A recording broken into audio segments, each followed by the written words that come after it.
सही है। अब यहां से टोटल आपका काउंटडाउन स्टार्ट हो गया है। Less than 30 days are remain, 30 दिन से कम टाइम रह गया है। अब यहां से हमें कैसे जाना चाहिए, हमें बेटा फुल सिलेबस टेस्ट पर अब आ जाना चाहिए और पार्ट टेस्ट भी देते रहना चाहिए।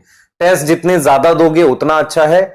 आने वाले 30 दिनों में कम से कम आपको 30 टेस्ट देने चाहिए, मतलब मेरे हिसाब से 30 टेस्ट देने चाहिए, 30 टेस्ट, जिसमें पार्ट टेस्ट और फुल सिलेबस दोनों मिक्स होने चाहिए। इतने तो कम से कम आप दो, है ना, क्लियर है। उसके अलावा छोटे छोटे टेस्ट जो बायो के हमारे चल रहे हैं उनको देते रहो। देखो अब यहां से अगर मेरे से पूछोगे तो एक शेड्यूल मैं आपको बताता हूं कैसा होना चाहिए। मान लो मैं सुबह उठता हूं 5 बजे, मैंने टाइम फिक्स किया हुआ है टेस्ट देने का, या तो मॉर्निंग में रख लो या इवनिंग में रख लो, बीच में ऐसा नहीं। तो मान लो मैं 5 बजे उठता हूं या 6 बजे उठता हूं, तो उठकर मैंने 1-2 घंटे रिवाइज किया और फिर टेस्ट दे लिया। तो मैं क्या करूंगा, 5 से लेकर 10 बजे तक लगभग लगातार पढ़ूंगा और उसमें मैं एक टेस्ट दे दूंगा और शायद कुछ रिवाइज कर लूंगा। उसके बाद या 9 बजे तक मैं लगातार पढ़ूंगा तो टेस्ट दे दूंगा और रिवाइज कर लूंगा।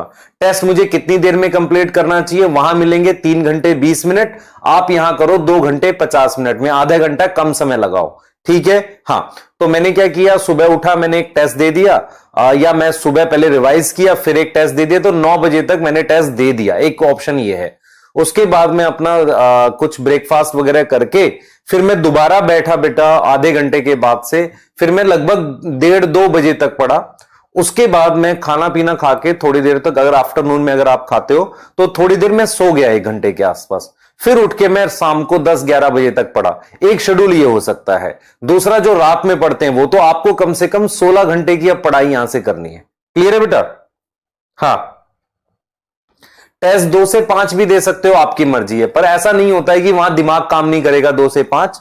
आपको ये कंपलसरी नहीं होता कि 2 से 5 ही दो। आप में से जो बच्चे रात में जगते हैं, दिन में सोते हैं, वो अपनी थोड़ी सी बस हैबिट्स बदल लो। बाकी ऐसा नहीं है कि आप रात में दिन में आप 2 से 5 ही दो, बस वो हैबिट को अब चेंज कर लो, क्योंकि अब आपको एग्जाम लिखना है 1 महीने के बाद, तो हैबिट का बदल जाना जरूरी होता है, ठीक है।